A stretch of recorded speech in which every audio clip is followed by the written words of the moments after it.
Hi friends, welcome to my channel my family dairy. ఎలా ఉన్నారండి? అందరూ బాగున్నారా? నేను కూడా బాగున్నానండి. మీరందరూ ఎలా ఉన్నారో నాకైతే కామెంట్ సెక్షన్లో కామెంట్ చేయండి.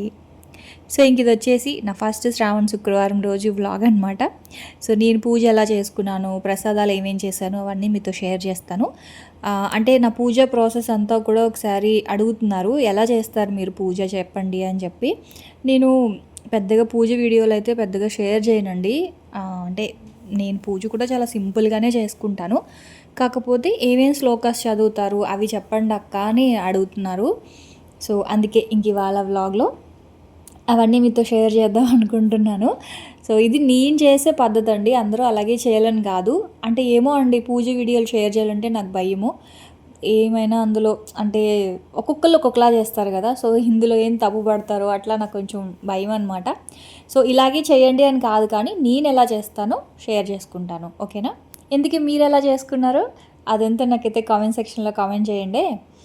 ఆ తర్వాత ఇంక ఇక్కడైతే ఫస్ట్ నేను ఇంక ఇవాళ అయితే ఉదయాన్నే లేచి మొత్తానికి చీర అయితే కట్టుకున్నానండి.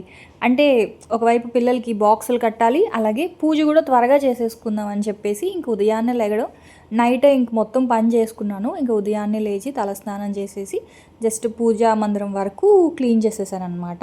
ఒకవైపు వంట చేస్తున్నాను, ఇంకోవైపు పూజ గదిలో పువ్వులు పెట్టడం ఇంకా అట్లా అవన్నీ కూడా ప్యారలల్గా చేసుకుంటూ ఉన్నాను అనమాట. ఇంక ఇవాళ లంచ్ కూడా సింపుల్ లంచ్ అనమాట. ఏంటంటే పాలక్ పులావ్ అనుకోవచ్చు. ఆల్రెడీ నా దగ్గర ఎలాగో బిర్యానీ ప్రీమిక్స్ కర్రీ ఉంటుంది కదా, సో ఆ బిర్యానీ ప్రీమిక్స్ కర్రీని పాలకూరతోటి ఇంకా పులావ్ లాగా చేసేస్తున్నాను. ఇంక ఇక్కడ ఏంటి అంటే పెసరపప్పు పెట్టాను స్టవ్ మీద.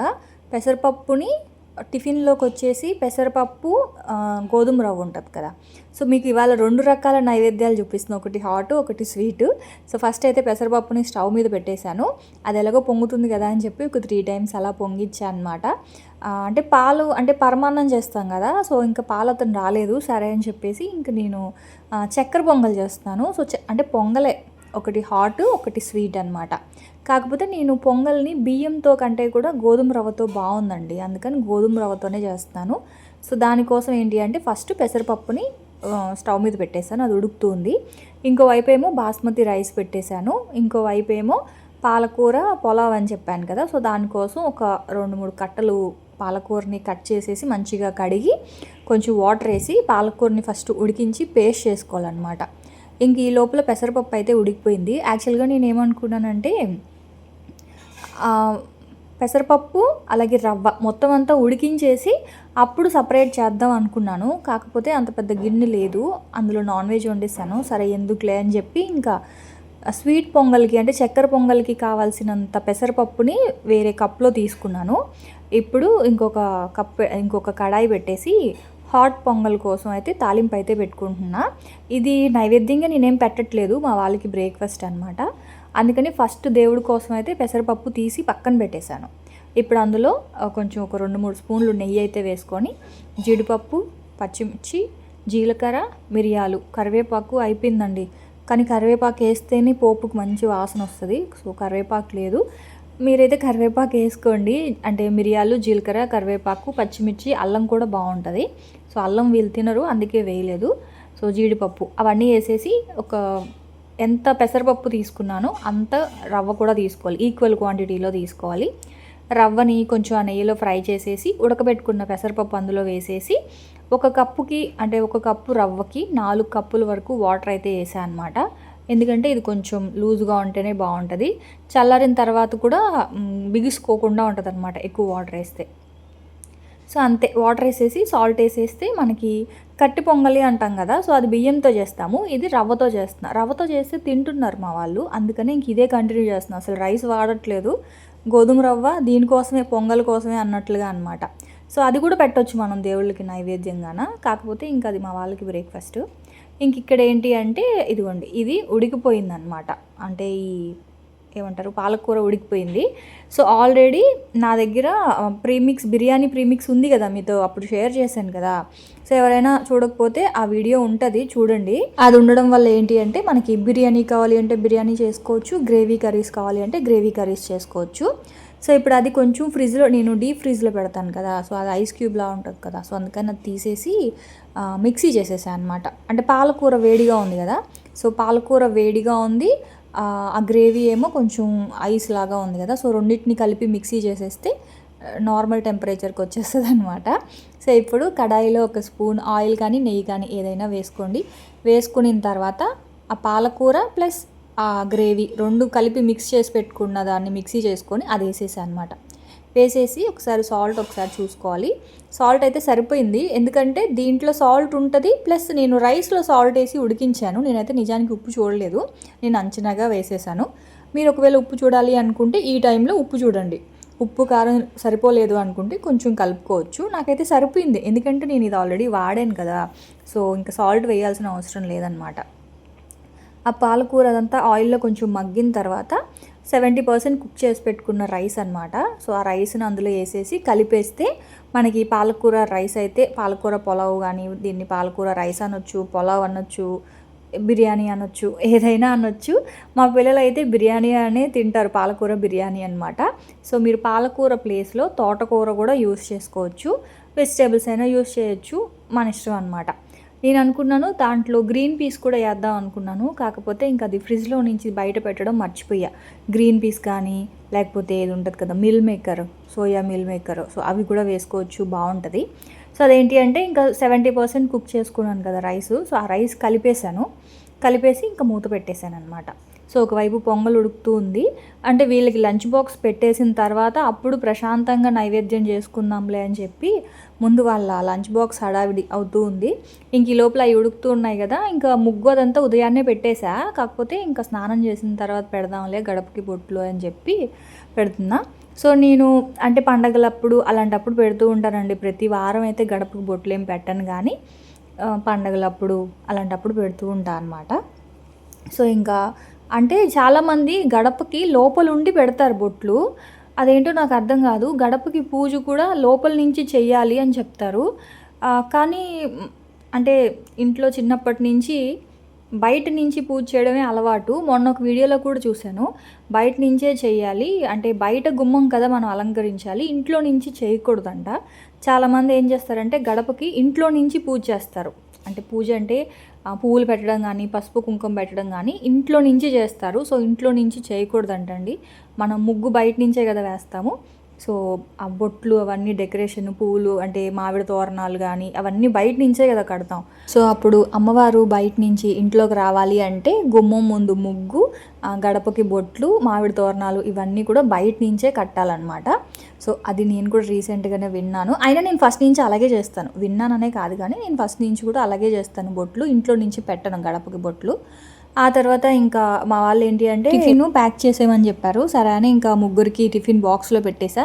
ఇంక ఇదిగోండి పాలకూర రైస్ ఈజీగా అయిపోయిందండి, చూసారు కదా, జస్ట్ ఆ గ్రేవీ మన దగ్గర ఉంది అంటే పాలకూర అయితే పాలకూర, కాయగూరలు అయితే కాయగూరలు, కొంచెం ఒక స్పూన్ ఆయిల్ వేసి అందులో అటు ఇటు ఫ్రై చేసేసి ఆ గ్రేవీ వేసేసిన తర్వాత అందులో రైస్ హాఫ్ కుక్ చేసుకొని రైస్ కలిపేస్తే మనకి బిర్యానీ రెడీ అయిపోద్దండి. సో ఇంకా అవన్నీ అక్కడ పెట్టేసి మా పెద్దోడికి చెప్పాను కొంచెం ప్యాక్ చేసేసుకోరా అని చెప్పి. నేనైతే ఇంక ఇప్పుడు ప్రసాదం అయితే చేస్తూ ఉన్నాను అనమాట, చక్కెర పొంగలే కాకపోతే గోధుమ రవ్వతో చేస్తున్న చక్కెర పొంగలి. సో మీరు ఎంతమంది ఇది చేస్తారో నాకు చెప్పండి. అంటే మీరు మామూలుగా చక్కెర పొంగల్ అంటే మనము బియ్యంతో చేస్తాం, బియ్యము పెసరపప్పుతో చేస్తాము, కానీ బియ్యం పెసరపప్పు కాకుండా ఇట్లా గోధుమ రవ్వతో ఎంతమంది చేస్తారో నాకు చెప్పండి.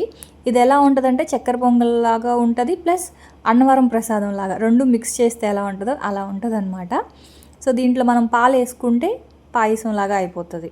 సో మనం కొంచెం తినేసి కొంచెం ఉంది అనుకున్నప్పుడు కొంచెం బాగా కాచిపెట్టిన పాలని కలుపుకున్నాం అనుకోండి తర్వాత, సో అప్పుడు అది మనకి పాయసం లాగా కూడా అయిపోద్ది అనమాట, గోధుమ నూక పాయసం లాగా.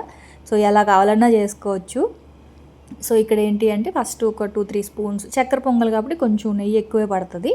సో నెయ్యి వేసుకున్న తర్వాత జీడిపప్పు ఫ్రై చేసుకొని చిన్న టీ గ్లాస్ రవ్వ తీసుకున్నానండి, పప్పు కూడా అంతే ఈక్వల్గా తీసుకోవాలి. సో ఫస్ట్ అయితే రవ్వను కొంచెం ఇలా ఫ్రై చేసేసుకొని ఆ తర్వాత పెసరపప్పు కూడా అందులో వేసేసి ఇందాకట్లాగానే సేమ్ ఇందాక మనం అది కారం పొంగల్ కాబట్టి పోపు పెట్టుకున్నాం, అదే పోపు అంటే తాలింపు పెట్టుకున్నాం, మిరియాలు జీలకర్ర అవేసి.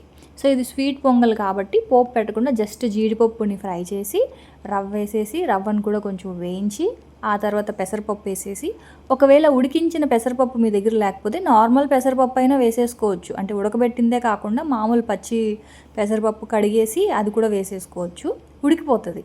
సో వేసేసిన తర్వాత వాటర్ వేసేసి సిమ్లో పెట్టి అదంతా బాగా ఉడికిపోయిన తర్వాత బెల్లం వేసుకోవాలి. ఇక్కడ పెసరపప్పు నేను ఒక చిన్న కప్ తీసుకున్నాను, అలాగే రవ్వ చిన్న కప్ తీసుకున్నాను కదా. సో ఆ రెండు ఎంత అయితే ఇప్పుడు హాఫ్ కప్ అయింది అనుకోండి, హాఫ్ కప్ బెల్లం తీసుకోవాలన్నమాట. సో అప్పుడైతేనే మనకి స్వీట్ సరిపోతుంది. అంతేనండి. ఇది ఏంటి అంటే కొంచెం చల్లారిన తర్వాత ఇంకా కొంచెం గట్టి పడుతుంది. సో ఇక్కడ మీకు కొంచెం పాలు వేసుకొని తినాలి అంటే మీరు ఒక 1 లీటర్ పాలు వరకు బాగా మరిగించి పాలు కొంచెం చల్లారిన తర్వాత ఇందులో కలుపుకుంటే మనకి పెసరపప్పు రవ్వ పాయసం బాగుంటుంది అనమాట. మేము ఈవినింగ్ అలాగే చేసాం. అంటే అది కొంచెం మిగులుతుంది కదా ప్రసాదం. సో అప్పుడు మార్నింగ్ అంటే ఈవినింగ్ వచ్చాక ఒకసారి అలా తిన్నారు. మళ్ళీ నైట్ తినేటప్పుడు కొంచెం ప్రసాదం ఉంటే ఏంటి అంటే పాలు మరగబెట్టి అందులో కలిపేస్తే మనకి పాయసం లాగా కూడా ఉంటుంది. అంటే జస్ట్ మీకు ఒక ఐడియా కోసం చెప్తున్నా అంతే. ఆ తర్వాత చేసిన నైవేద్యం ఒక బౌల్లో పెట్టేసుకున్నాను. కొబ్బరికాయ, పువ్వులు, ఆ తర్వాత పళ్ళు, అంటే అరటిపళ్ళు పెట్టలేదు ఈసారి, యాపిల్స్ ఉంటే యాపిల్స్ పెట్టేస్తా ఉన్నా అనమాట. ఇంకా అవన్నీ తీసుకెళ్ళి రెడీగా పెట్టుకొని కూర్చుంటాను పూజలో. ఇంకా అంటే అస్తమానం లెగ్గకుండా అనమాట. సో ఒకసారి మనం పూజలో కూర్చుంటే అస్తమానం లెగ్గకుండా ప్రశాంతంగా పూజ చేసుకుంటే బాగుంటుంది కదా. సో ఇప్పుడు నేను చేసే పూజ సేమ్ రేపు నెక్స్ట్ వీక్ అంటే వరలక్ష్మి వ్రతానికి కూడా సేమ్ ప్రాసెస్సే ఫాలో అవుతానండి నేను. కాకపోతే ఇప్పుడు నేను కలుషం పెట్టట్లేదు, చేతికి తోరం కట్టుకోవట్లేదు అంతే. నెక్స్ట్ వీక్ వరలక్ష్మి వ్రతం రోజు కలుషం పెట్టి తోరం కట్టుకుంటాను. 9 ముళ్ళతోటి మనం తోరం కట్టుకుంటాం కదా. సో అంతే తేడా అనమాట. సో నైవేద్యాలు కూడా మనం ఒకటే కూడా పెట్టొచ్చండి వరలక్ష్మి వ్రతానికి. 5 ఉండాలి, 9 ఉండాలి అట్లా ఏమీ లేదు. సో ఇప్పుడు నేనైతే ఫస్ట్ 3 ఒత్తులు ఉంటాయి కదా, 3 ఒత్తుల్ని ఒక ఒత్తిగా చేసి దీపారాధన అయితే చేసుకుంటా ఉన్నాను. సో దీపారాధన అయిపోయిన తర్వాత అగరబత్తి ఉంది కదా, సో అగరబత్తితోటి ఫస్ట్ వినాయకుడికి శుక్లాం వరదరం చెప్పుకుంటాను. యాక్చువల్గా నేను నా వాయిస్ అలాగే పెట్టేశాను, కాకపోతే నాకు కాపీరైట్ క్లెయిమ్ అయితే పడింది. అంటే ఎందుకో మరి యూట్యూబ్ ఒప్పుకోలేదు. అంటే అందులో నేను కనకదార చదివాను, తర్వాత లక్ష్మీ అష్టకము, లక్ష్మీ అష్టోత్తరాలు ఇవన్నీ చదివాను అనమాట. సో మరి ఎందుకో తెలియదు కానీ నాకు కాపీరైట్ క్లెయిమ్ అయితే పడింది. సో అందుకని అవన్నీ మళ్ళీ డిలీట్ చేసి మళ్ళీ నేను వాయిస్ ఓవర్ ఇస్తున్నాను. ఇదిగోండి, ఫస్ట్ శుక్లాంబర్ధం చెప్పుకున్న తర్వాత శాంతాకారం భుజగశయనం అని చెప్పి స్వామివారి స్తోత్రం కూడా చదివిన తర్వాత అమ్మవారికి అష్టోత్తరాలు అంటే పువ్వులు కుంకుమతోటి అమ్మవారికి అష్టోత్తరాలతోటి అంటే 108 ఉంటాయి కదా, సో అమ్మవారి అష్టోత్తరాలతోటి కుంకుమ పూజ చేసుకున్నాను. సో కుంకుమ పూజ అయిపోయిన తర్వాత లక్ష్మీ అష్టకం అయితే చదువుకుంటున్నానండి. లక్ష్మీ అష్టకం చదువుకున్న తర్వాత కనకదార అయితే చదువుకుంటాను. సేమ్ ప్రాసెస్సే నేను రేపు వరలక్ష్మి వ్రతానికి కూడా ఫాలో అవుతానండి. దీపారాధన చేయడం, అగరబత్తి ఫస్ట్ వెలిగించిన తర్వాత దీపారాధన చేసిన తర్వాత వినాయకుడికి శుక్లాంబర్ధం చెప్పుకోవాలి, తర్వాత స్వామివారి స్తోత్రం చేసుకోవాలి. వీళ్ళిద్దరు పూజ అయిన తర్వాత అమ్మవారి పూజ అనమాట. సో అమ్మవారికి మనకి ఏమి అంటే ఏ మంత్రాలు రాలేదు అంటే ఓం శ్రీ మాత్రే నమః అనుకుంటూ కూడా కుంకుమ పూజ చేసుకోవచ్చండి అంతే. కాకపోతే కనకదార చదువుకుంటే చాలా మంచిదండి. ఎవరైనా సరే అంటే ఇంకా రాలేదు, మాకు చదవడం రాదు అనుకుంటే ఒక్కసారి ట్రై చేయండి. సో అంత కష్టమైతే ఏమీ కాదు. నిజంగానే కనకదార చదవడం వల్ల మనకి స్వప్న వైట్ల గారు ఎక్కువ చెప్తూ ఉంటారు కదా, సో కనకదార గురించి, అది నిజమేనండి. మన లైఫ్లో చాలా చేంజెస్ అయితే వస్తాయి. నేను ప్రతిరోజు సాయంకాలం దీపారాధన చేసేటప్పుడు ఖచ్చితంగా కనకదార చదువుతాను. రోజులో ఒక్కసారైనా సరే కనకదార చదువుకుంటాను. సో నాకు అలా చదవడం వల్ల నోటికి వచ్చేసింది అనమాట. ఫోన్లో పెట్టేసుకున్నాము అంటే ఫోన్లో వస్తూ ఉంటుంది, దాంతోపాటు మనం కూడా చదవచ్చు. సో చాలా ప్రశాంతంగా ఉంటుంది. ఈజీ, ఒక 10 మినిట్స్ పడుతుంది అంతే, అంతకంటే ఎక్కువ టైం కూడా తీసుకోదు కనకదార చదవడానికి. సో మనకి లక్ష్మీ స్తోత్రం చేయడానికి ఒక 10 మినిట్స్, లక్ష్మీ అష్టోత్తరాలు ఒక 10 మినిట్స్, మనకి పూజ అంతా కూడా ఒక ½ అన్ అవర్ పడుతుంది. సో పూజలో మనం ఎంతసేపు కూర్చున్నాము, అమ్మవారితో ఎంతసేపు టైం స్పెండ్ చేసాము అనేదే చూసుకోండి. రేపు వరలక్ష్మి వ్రతానికి ఎక్కువ నైవేద్యాలు చేసేసి ఎక్కువ అంటే పువ్వులతో డెకరేట్ అంటే ఓకే, డెకరేషన్ అనేది మన మనస్తృప్తి కోసం మనం చేసుకుంటాం, నేను ఏది తప్పు పట్టట్లేదు. కాకపోతే కంపల్సరీ అన్ని పువ్వులు ఉండాలి అంటే 9 రకాల పువ్వులు, 5 రకాల పువ్వులు ఉండాలి, లేకపోతే అన్ని రకాల నైవేద్యాలు ఉండాలి, పట్టు చీరే ఉండాలి, బంగారు కాసే ఉండాలి, ఇవన్నీ కంపల్సరీ అయితే అస్సలు కాదండి. కనీసం అమ్మవారి దగ్గర చీర కూడా కంపల్సరీ కాదు. చీర కూడా ఏంటి అంటే మనకి ఏదో మన సాటిస్ఫాక్షన్ కోసం మనం పెట్టుకోవడమే తప్ప అసలు బంగారు కాసు కావచ్చు, చీరలు కావచ్చు, నైవేద్యాలు కావచ్చు, కేజీలు పువ్వులతో డెకరేషన్ కావచ్చు, ఇవేవి అసలు అమ్మ అయితే అడగలేదు. జస్ట్ మన దగ్గర ఉన్న కొంచెం డబ్బులతోనే ఇప్పుడు నేను చూడండి కొన్ని పువ్వులతో ఫొటోస్కి పెట్టుకున్నాను, ఉన్న పువ్వులతో అమ్మవారికి అష్టోత్తరాలు అయితే చెప్పుకున్నాను. 108 పువ్వులు లేకపోతే ఉన్న పువ్వులతోటి అష్టోత్తరాలు చెప్పుకొని మిగతా అంటే మనకి 108 పువ్వులు లేకపోతే కొన్ని పువ్వులతో అమ్మవారికి అర్చన చేసిన తర్వాత కుంకుమతో కూడా అర్చన చేసుకోవచ్చండి. సో పువ్వులు 108 ఉండాలని కూడా ఏమీ కాదు, ఎందుకంటే పువ్వులు చాలా కాస్ట్ ఉంటాయి కాబట్టి. కొనలేని వాళ్ళ గురించి చెప్తున్నానండి, కొనే వాళ్ళ గురించి నేనేం చెప్పట్లేదు. కొనలేని వాళ్ళు ఫీల్ అవ్వద్దు అంటున్నా. అంటే ఇప్పుడు ఇన్ని డబ్బులు పెట్టి పువ్వులు కొనాలి అంటే మీ హస్బెండ్ ఏదైనా ఒక మాట ఎందుకు ఇప్పుడు అంత డబ్బులు ఎందుకు తీసుకుంటున్నావు అట్లా అన్నారనుకోండి, సో అప్పుడు పూజ ఫలితం కూడా ఉండదు. కాబట్టి మన బడ్జెట్ని మనమే క్యాలిక్యులేట్ చేసుకొని ఉన్నంత డబ్బుల్లోనే కొన్ని పువ్వులు 1, 2 నైవేద్యాలు చాలండి. మనం ఇప్పుడు 5 రకాలు పెట్టినా, మనం 11 రకాలు పెట్టినా సరే అమ్మవారు ఒకటే ఫలితం మనకి ఇస్తారనమాట. సో మన శక్తి మేరకు చేద్దాం. అలా అని చెప్పి మనకి అమ్మవారు బాగా చేసే శక్తి డబ్బులు ఉన్నా సరే పిసునుగొట్టిగా చేసినా అది తప్పే. అంటే మనం బాగా ఉన్నవాళ్ళం అనుకోండి, అయినా ఏం అవసరం లేదులే అని చెప్పేసి జస్ట్ ఒక చిన్న తాంబూలం పెట్టేసి ఆ చిన్న ప్రసాదం ఇంత కొంచెం ప్రసాదం పెట్టేసి పూజ చేస్తే అది తప్పే. సో మన దగ్గర ఉంది కాబట్టి మనం నలుగురికి పెట్టే స్తోమతలో మనం ఉంటే మాత్రం ఖచ్చితంగా చేసి మన పని వాళ్ళు ఇంట్లో అంటే నేను అనేది బాగా ఉన్నవాళ్ళు అనుకోండి, ఇంట్లో పని వాళ్ళు అందరూ ఉంటారు కాబట్టి సో వాళ్ళకి ఎక్కువగా ప్రసాదాలు అలాంటివి చేసి వాళ్ళందరికీ పంచడంలో తప్పు లేదు. సో లేదు అన్న టైంలో మాత్రం మన దగ్గర ఏది ఉంటే అది అందులోనే పెట్టి పూజ చేసుకుంటే దానికి అమ్మవారు సాటిస్ఫై అవుతారంట. సో ఇప్పుడు మనం ఎక్కువ దుబారాలు చేసి ఖర్చు పెట్టినా సరే అది అస్సలు ఆ లక్ష్మీదేవికి ఎలా అంటేనట ఎక్కువ ఖర్చులు పెట్టకూడదంట.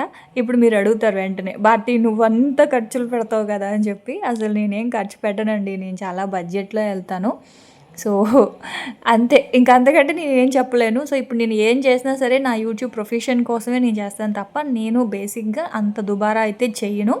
నేను చాలా బడ్జెట్ చూసుకొని చేస్తాను ఏదైనా సరే. సో ఇంక ఇక్కడ ఏంటి అంటే కనకదార అవన్నీ చదువుకున్న తర్వాత ఫస్ట్ అమ్మవారికి కుంకుమ పూజ చేసుకున్నాను అష్టోత్తరాలతోటి, తర్వాత అష్టకం చదువుకున్నాను, తర్వాత కనకదార చదువుకున్నాను. కనకదార ఖచ్చితంగా చదవండి, చాలా మంచి ఫలితాన్ని అయితే ఇస్తారు అమ్మవారు అయితే. సో నాకైతే కనకదార చదివేటప్పుడు నిజంగా కంట్లో నీళ్ళు వచ్చేస్తాయి. కానీ నేను చదివి మీకు వినిపించాను, కాకపోతే యూట్యూబ్ ఒప్పుకోలేదండి. సో అందుకే డిలీట్ చేసి మళ్ళీ వాయిస్ ఓవర్ అయితే ఇస్తున్నాను. కుదిరితే షార్ట్లో పెట్టడానికి ట్రై చేస్తాను. ఆ తర్వాత ఇంకా పూజ అంతా అయిపోయిన తర్వాత అప్పుడు కొబ్బరికాయ కొట్టి హారతి ఇచ్చి అమ్మవారికి నివేదన చేస్తున్నాను అనమాట. కొంచెం వాటర్ తీసుకొని హారతి మీద అక్కడ ఉన్న నైవేద్యాలు పళ్ళ మీద కొంచెం ఇట్లా వాటర్ ఇట్లా ఒక చుక్క అట్లా వేస్తే మనం అమ్మవారికి నివేదన చేసినట్టు. ఆ తర్వాత ఇంకా హారతి తీసుకోవడమే అనమాట. సో మీకు కూడా హారతి అయితే ఇచ్చేసాను. సో ఇలా నా ఫస్ట్ శ్రావణ శుక్రవారం పూజ అయితే ఇలా అయ్యిందనమాట. సో మరి మీకు ఎలా అనిపించింది ఏంటి అనేది కామెంట్ సెక్షన్లో కామెంట్ చేయండి. రేపటి వ్లాగ్లో మళ్ళీ కలుస్తాను, అప్పటి వరకు ఉంటాను. Bye friends.